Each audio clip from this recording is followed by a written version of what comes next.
رہنما ہے رمضان،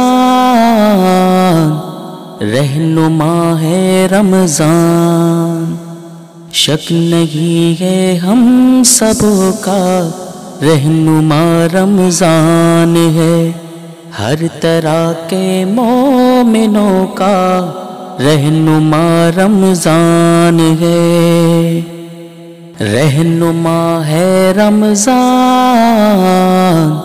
رہنما ہے رمضان۔ رہنما ٹی وی، ہر طبقے کے لیے رہنمائی، سب کے لیے رہنما ہے رمضان۔ رہنما ٹی وی کو سبسکرائب کرنے کے بعد بیل آئیکن پر کلک کرنا نہ بھولیں۔ السلام علیکم ورحمۃ اللہ وبرکاتہ۔ رہنما ہے رمضان ٹرانسمیشن میں ایک اور ایپیسوڈ کے ساتھ میں آپ کا ہوسٹ محمد ثاقب علی آپ کے سامنے حاضر خدمت ہوں۔ ناظرین کرام، ہم نے بیشتر جگہوں پہ پڑھا ہوگا کہ وقت بہت قیمتی ہے، کئی لوگوں سے سنا بھی ہوگا کہ وقت کی قدر کریں، وقت گزر جاتا ہے۔ ناظرین کرام، کئی دانا شخص اس کی مثال مختلف چیزوں سے دیا کرتے ہیں۔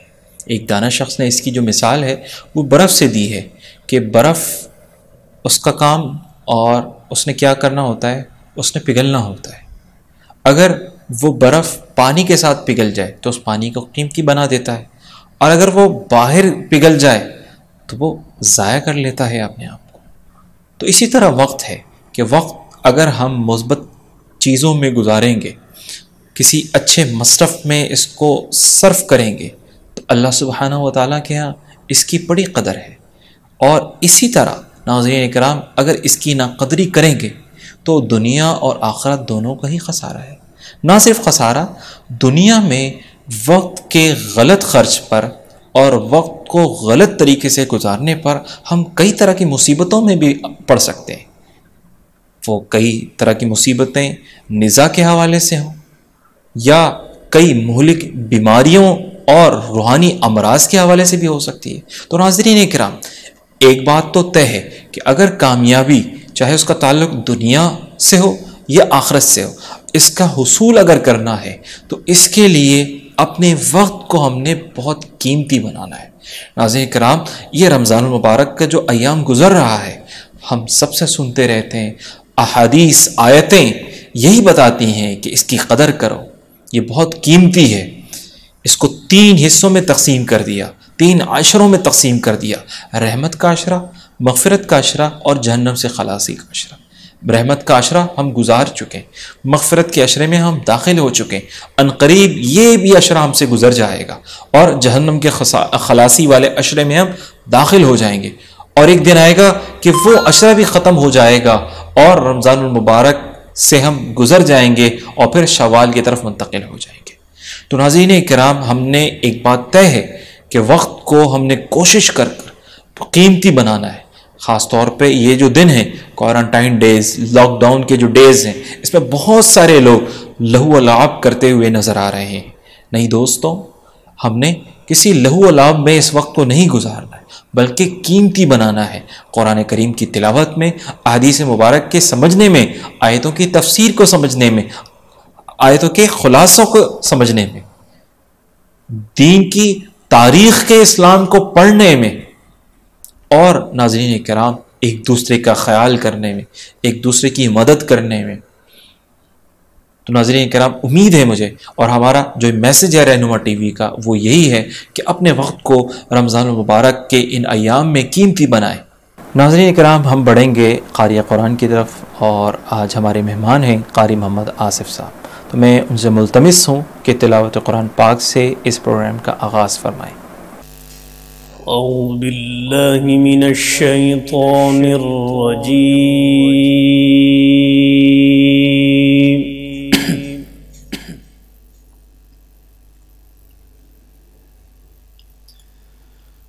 بسم اللہ الرحمن الرحیم۔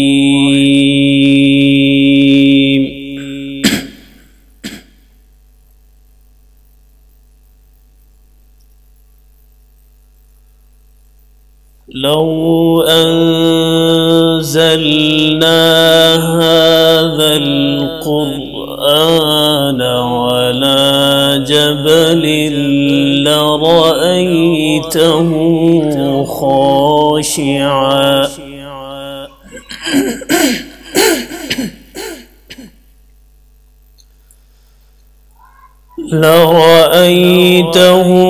خاشعا متصدعا من خشية الله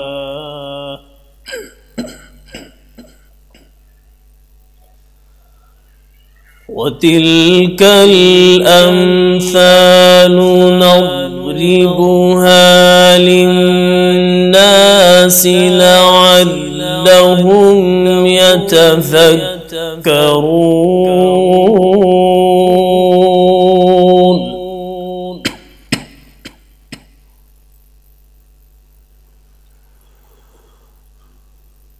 هو الله الذي لا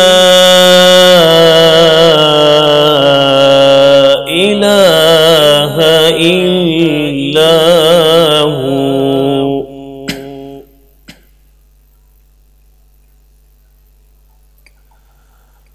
عالم الغيب والشهادة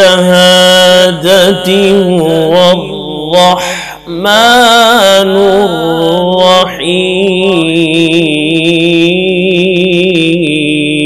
الرحيم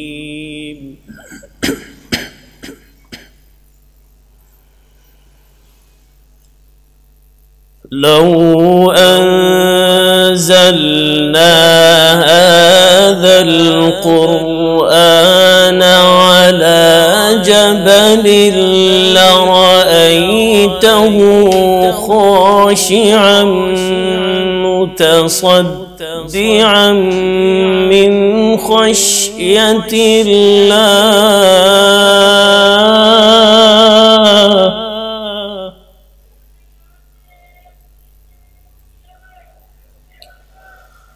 وتلك الأمثال نضربها للناس لعلهم يتفكرون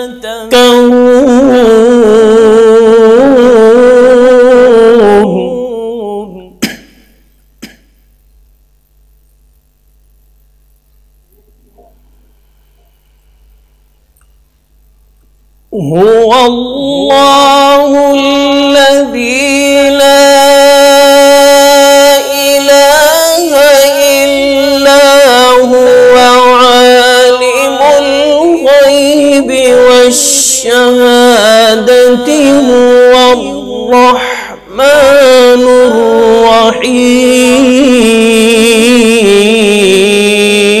الرحيم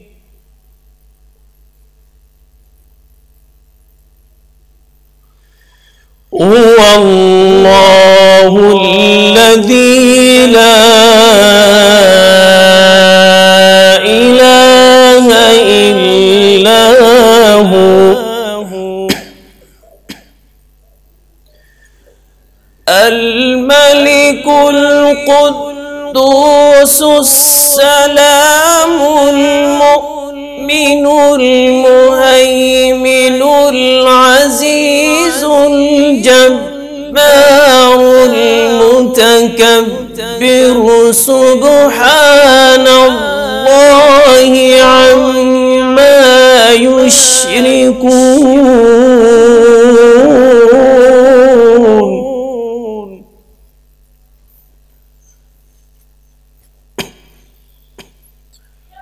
هو الله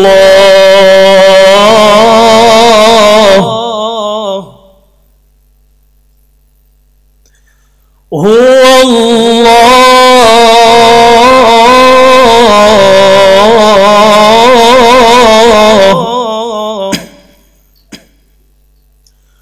هو الله الخالق البارئ المصور له الأسماء الحسنى يسبح له ما في السماوات والأرض وهو العزيز الحكيم.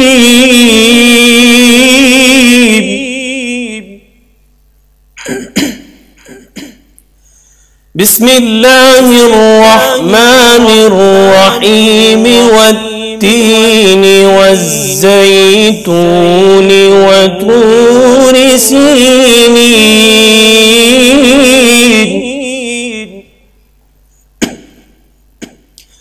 وهذا البلد الأمين.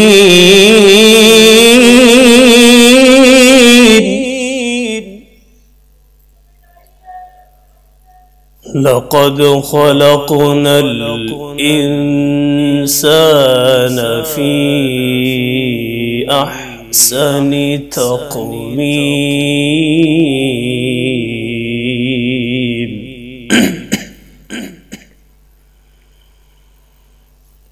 ثم رددناه أسفل سافلين إلا الذين آمنوا وعملوا الصالحات فلهم أجر غير ممنون. فما يكذبك بعد بالدين أليس الله بأحكم الحاكمين. صدق الله العظيم. سب سے پہلے تو میں رہنما ٹی وی کے جو انتظامیہ ہیں ان کو مبارکباد پیش کرتا ہوں کہ انہوں نے ایک بہت ہی اچھا قدم اٹھایا ہے اور رمضان المبارک میں عوام تک قرآن کریم کی تلاوت، نعت رسول صلی اللہ علیہ وسلم اور علماء کرام کے بیانات پہنچانے کی بھرپور کوشش کی اور عوام نے اس سے بھرپور فائدہ بھی اٹھایا. بہت کم وقت میں اللہ تعالیٰ نے بہت نوازا ہے. اللہ تعالیٰ بہت ترقیوں سے مزید ان کو نوازے اور اخلاص اور ہمت کے ساتھ اس کام کو جاری اور ساری رکھنے کی توفیق عطا فرمائے. ماشاءاللہ، جزاک اللہ. قاری صاحب، اللہ آپ کا بہت جزائے خیر دے. بہت ہی خوبصورت انداز میں آپ تلاوت قرآن پاک پیش فرما رہے تھے. ناظرین اکرام، بڑھیں گے نعت رسول مقبول صلی اللہ علیہ وسلم کے لیے. ارباب نظر کو کوئی ایسا نہ ملے گا، بندے تو مل جائیں گے، مولا نہ ملے گا. تاریخ اگر ڈھونڈے گی ثانی محمد، ثانی تو بڑی چیز ہے، سایہ نہ ملے گا. نعت رسول مقبول صلی اللہ علیہ وسلم کے لیے آج ہمارے مہمان ہیں مولانا سید ابرار الحق صاحب. میں ان سے ملتمس ہوں کہ نعت رسول مقبول صلی اللہ علیہ وسلم پیش فرمائیں. السلام علیکم ورحمۃ اللہ وبرکاتہ. میں بہت شکر گزار ہوں رہنما ٹی وی کا کہ انہوں نے آج مجھے مدعو کیا. اللہ تعالیٰ رہنما رمضان ٹرانسمیشن کو کامیابیاں نصیب فرمائے. آج میں جو حاضر ہوا ہوں نعتیہ کلام کے چند اشعار پیش کرنے کے لیے. اس سے پہلے میں تمام سامعین سے گزارش کرتا ہوں کہ ایک بار بآواز بلند درود شریف پڑھ لیں. اللہم صلی علی سیدنا و مولانا محمد وبارک وسلم. اللہم بارک علی محمد وعلی آل محمد کما بارکت علی ابراہیم وعلی آل ابراہیم انک حمید مجید. ایک بار مدینے میں ہو جائے میرا جانا، ایک بار مدینے میں ہو جائے میرا جانا، پھر اور نہ کچھ مانگے سرکار کا دیوانہ، ایک بار مدینے میں ہو جائے میرا جانا، پل پل میرا دل تڑپے، دن رات کرے زاری، پل پل میرا دل تڑپے، دن رات کرے زاری، کب آؤں مدینہ میں، کب آئے میری باری، کب جا کے میں دیکھوں گا دربار وہ شاہانہ، ایک بار مدینے میں ہو جائے میرا جانا، پھر اور نہ کچھ مانگے سرکار کا دیوانہ، ایک بار مدینے میں ہو جائے میرا جانا، اس آس پہ جیتا ہوں، ایک روز بلائیں گے، اس آس پہ جیتا ہوں، ایک روز بلائیں گے، اور گنبد خضرا کا دیدار کرائیں گے، پھر پیش کروں گا میں اشکوں بھرا نذرانہ، ایک بار مدینے میں ہو جائے میرا جانا، پھر اور نہ کچھ مانگے سرکار کا دیوانہ، ایک بار مدینے میں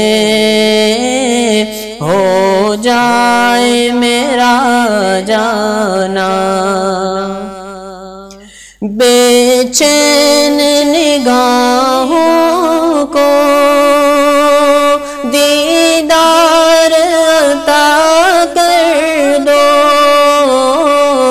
بے چین نگاہوں کو دیدار عطا کر دو، دامن میرا خوشیوں سے اے شاہ امم بھر دو، آباد خدا رکھے آقا تیرا میں خانہ، ایک بار مدینے میں ہو جائے میرا جانا، پھر اور نہ کچھ مانگے سرکار کا دیوانہ، ایک بار مدینے میں ہو جائے میرا جانا، اتنی سی تمنا ہے ہو جائے اگر پوری آقا، اتنی سی تمنا ہے ہو جائے اگر پوری، جا دیکھو مدینہ میں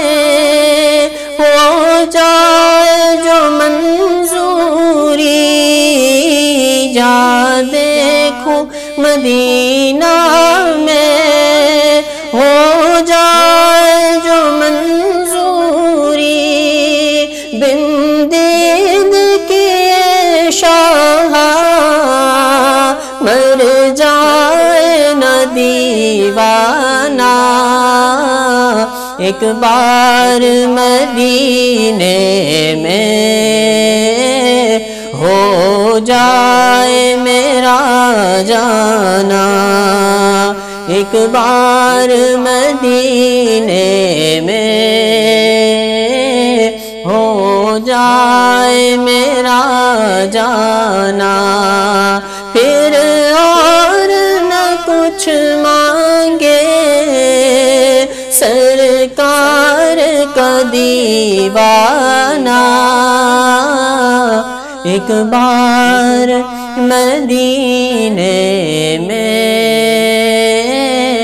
ہو جائے میرا جانا۔ ماشاءاللہ، جزاک اللہ۔ یہ تھے جناب سید ابرار الحق صاحب جو نعت رسول مقبول صلی اللہ علیہ وسلم پیش فرما رہے تھے۔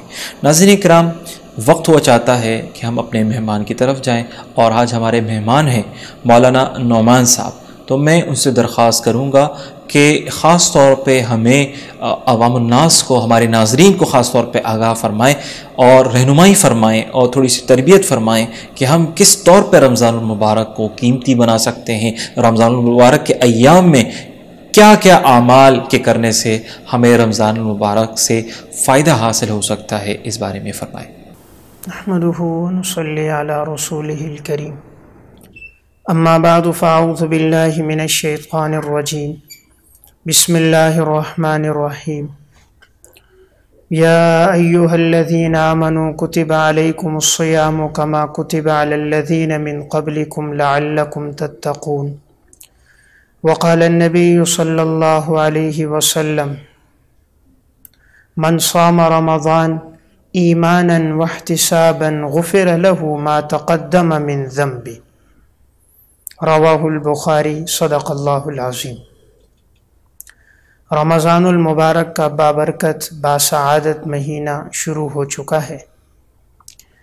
ہم میں سے ہر ایک شخص اس بات کی کوشش کرے کہ اس باسعادت مہینے سے کما حقہ استفادہ کرے۔ اس ماہ مبارک سے استفادہ کیسے ہوگا کہ ہم کن اعمال کا اہتمام کریں اور کن چیزوں سے اپنے آپ کو بچائیں تاکہ روزے کا جو مقصد ہے تقویٰ وہ ہمیں حاصل ہو جائے۔ قرآن کریم میں اللہ رب العزت نے روزے کا یہی مقصد بیان فرمایا، یا ایہا الذین آمنوا کتب علیکم الصیام کما کتب علی الذین من قبلکم لعلکم تتقون، اے ایمان والو، ہم نے تم پر رمضان المبارک کے روزوں کو فرض کیا ہے جیسے تم سے پہلے لوگوں پر یہ روزے فرض تھے تاکہ تم لوگ پرہیزگار بن جاؤ۔ اب رمضان المبارک میں کن اعمال کا اہتمام کرنا چاہیے تو میں 12 چیزیں عرض کرتا ہوں۔ اگر ان 12 باتوں کا، ان 12 اعمال کا اہتمام ہوگا تو انشاءاللہ ہم رمضان المبارک سے کما حقہ مستفید ہو سکیں گے۔ نمبر 1، رمضان المبارک میں روزہ رکھنے کا اہتمام ہو۔ ہم میں سے ہر ایک شخص اس بات کی مکمل اور بھرپور کوشش کرے کہ اس سے روزہ نہ چھوٹے، چونکہ روزہ رکھنا فرض ہے، اس لیے اس فرض روزے کا اہتمام کیا جائے۔ حدیث میں بھی آتا ہے کہ اگر کوئی شخص رمضان المبارک کا روزہ چھوڑ دیتا ہے اور اسے کوئی عذر نہیں ہوتا تو اگر وہ ساری زندگی میں روزے رکھتا رہے تو رمضان کے روزے کا بدل نہیں ہو سکتا۔ تو اسی لیے رمضان کے روزوں کا اہتمام کیا جائے۔ اسلاف امت میں تو ایسے لوگ بھی گزرے کہ وہ رمضان کے علاوہ بھی روزوں کا اہتمام کیا کرتے تھے۔ علامہ ابن جوزی رحمۃ اللہ علیہ متوفہ 597 ہجری کی کتاب ہے صفۃ الصفوہ، اس میں انہوں نے حفصہ بنت سیرین رحمہ اللہ کے حالات میں لکھا ہے کہ اس خاتون کا معمول تھا کہ یہ روزانہ نصف قرآن کریم تلاوت کیا کرتی تھی، اور ایام تشریق اور عید الفطر اور عید الاضحیٰ کے علاوہ مکمل سال یہ خاتون روزے رکھا کرتی تھی۔ یعنی پاکی کے ایام میں ان کا یہ معمول رہا ہے کہ زندگی بھر انہوں نے روزے رکھے ہیں اور یومیہ 15 سپارے یہ تلاوت کیا کرتی تھی۔ اس امت میں ایک ایسی خاتون بھی گزری کہ انہوں نے روزوں کا اتنا اہتمام کیا کہ 40 سال تک مسلسل انہوں نے روزے رکھے ہیں۔ علامہ ابن جوزی رحمۃ اللہ علیہ صفت الصفوہ میں حضرت خنسہ بنت خدام رحمہ اللہ کے حالات میں نقل کرتے ہیں کہ انہوں نے 40 سال تک روزے رکھنے کا معمول رکھا۔ تو اس لیے پہلی گزارش میں نے عرض کی کہ رمضان کے روزوں کا اہتمام ہو اور اس ماہ مقدس کا احترام کیا جائے۔ بعض لوگ روزہ بھی نہیں رکھتے اور سرعام روزہ کھا رہے ہوتے ہیں، اس سے اجتناب کرنا چاہیے۔ اگر کوئی رمضان کے روزے کا احترام کرے، اللہ تبارک و تعالی بسا اوقات اس احترام کی وجہ سے بخشش کر دیتے ہیں۔ نزہۃ المجالس میں ایک واقعہ لکھا ہے کہ ایک مجوسی مسلمانوں کے علاقے میں رہتا تھا، تو جب رمضان کا مہینہ آیا تو اس نے اپنے بیٹے سے کہا کہ بیٹا یہ رمضان کا مہینہ ہے، تم اس ماہ مبارک میں مسلمانوں کے سامنے کھایا پیا مت کرو، اس لیے کہ مسلمان اس مہینے میں روزہ رکھتے ہیں، اگر تمہیں حاجت ہو بھی تو گھر میں کھانا۔ ایک دن دیکھا کہ وہ بازار میں کھا رہے تھے، تو یہ والد آیا اور انہوں نے اپنے بیٹے کو برا بلا کہا اور مارا بھی کہ میں نے تمہیں منع کیا تھا کہ ماہ مقدس ہے، تم اس میں مسلمانوں کے سامنے مت کھاؤ، اور تم نے سب کے سامنے کھایا۔ جب اس شخص کا انتقال ہوا تو اس مجوسی کو اسی علاقے کے ایک بزرگ نے دیکھا خواب میں کہ وہ جنت میں گھوم رہے ہیں۔ پوچھا آپ تو غیر مسلم تھے، آخر آپ جنت میں کیسے پہنچ گئے؟ انہوں نے واقعہ سنایا کہ واقعی میں غیر مسلم تھا، لیکن میں نے جو اپنے بیٹے کو مارا، غصہ کیا، برا بلا کہا، اللہ کو یہ عمل پسند آیا کہ اس کے دل میں رمضان المبارک کا احترام ہے۔ اللہ تعالیٰ نے اس احترام کی وجہ سے موت سے پہلے مجھے ایمان کی توفیق عطا فرمائی، اور پھر ایمان پر میرا خاتمہ ہوا، اور یہی عمل سبب بنا میرے جنت میں داخل ہونے کا۔ تو پہلی گزارش روزوں کا اہتمام کیا جائے۔ نمبر 2، نماز کا اہتمام ہو۔ نماز تو ویسے بھی فرض ہے، رمضان المبارک میں اہتمام ہو کہ نماز تکبیر اولیٰ کے ساتھ ادا کی جائے۔ اسلاف امت میں ایسے لوگ گزرے ہیں کہ جو اتنا اہتمام کرتے تھے کہ زندگی کا اکثر حصہ گزر جاتا تھا اور وہ تکبیر اولیٰ کے ساتھ نماز پڑھتے تھے۔ حضرت سعید بن مسیب رحمۃ اللہ علیہ کا واقعہ حلیۃ الاولیاء میں ہے، مانودی للصلاۃ منذ 40 سنۃ الا وسعید بن المسیب فی المسجد۔ 40 سال سے سعید بن مسیب رحمہ اللہ کا معمول تھا کہ یہ تکبیر اولیٰ کے ساتھ نماز پڑھا کرتے تھے۔ فرماتے تھے کہ میں نے کبھی نماز میں کسی کی گدی نہیں دیکھی، مطلب یہ تھا کہ ہمیشہ صف اول میں نماز پڑھی ہے، کبھی انہوں نے دوسری صف میں نماز نہیں پڑھی کہ پہلے صف والے کی گدی نظر آئی ہو۔ اتنا اہتمام تھا نماز کا اور تکبیر اولیٰ کا۔ ایک کتاب ہے تاریخ مشائخ چشت، اس میں واقعہ ہے حضرت میاں جی نور محمد رحمہ اللہ کا۔ ان کے انتقال کا وقت قریب آیا تو ان کے قریب میں ان کے تلامذہ اور رفقا بیٹھے تھے۔ انہوں نے کہا کہ اللہ کے دربار میں کون سا عمل پیش کرو گے؟ فرمایا بھائی عمل تو کوئی نہیں، ایک چھوٹا سا عمل یہ ہے کہ میری زندگی کے 30 سال ایسے گزرے ہیں کہ الحمدللہ مجھ سے تکبیر اولیٰ فوت نہیں ہوئی۔ اتنا اہتمام تھا سلف میں نماز کا۔ حضرت مولانا عاشق الہی میرٹھی رحمۃ اللہ علیہ کی کتاب ہے تذکرۃ الرشید، اس میں انہوں نے علامہ رشید احمد گنگوئی رحمہ اللہ کے حالات میں ایک واقعہ لکھا کہ دارالعلوم دیوبند میں ایک جلسہ تھا۔ جب جلسہ ختم ہوا تو لوگ مسجد آ رہے تھے نماز کے لیے، عصر کی نماز کا وقت تھا۔ جلسے کے اندر رفقا اور ساتھی بہت زیادہ تھے، تو ہر ایک علامہ رشید احمد گنگوئی سے مصافحہ کر رہا تھا۔ اس مصافحے کی وجہ سے آپ کو تاخیر ہو گئی۔ آپ جب مسجد پہنچے تو مولانا محمد یعقوب نانوتوی رحمہ اللہ آگے بڑھ گئے اور عصر کی نماز پڑھا رہے تھے۔ نماز کے بعد کیا دیکھا گیا کہ علامہ رشید احمد گنگوئی رحمہ اللہ رو رہے ہیں۔ مولانا عاشق الہی میرٹھی رحمہ اللہ ان کے پاس پہنچے کہ حضرت میں آپ کو بہت غمزدہ اور پریشان دیکھ رہا ہوں، کیا وجہ ہے؟ انہوں نے فرمایا کہ بیٹا بات یہ ہے کہ آج 22 سال کے بعد مجھ سے تکبیر اولیٰ فوت ہوئی ہے، اس لیے رو رہا ہوں۔ تو اندازہ کیجئے نماز نہیں، تکبیر اولیٰ کے فوت ہونے پر اس قدر ان کو افسوس تھا۔ تو دوسری بات، رمضان المبارک کے مہینے میں خاص طور پہ اہتمام ہو نماز کا۔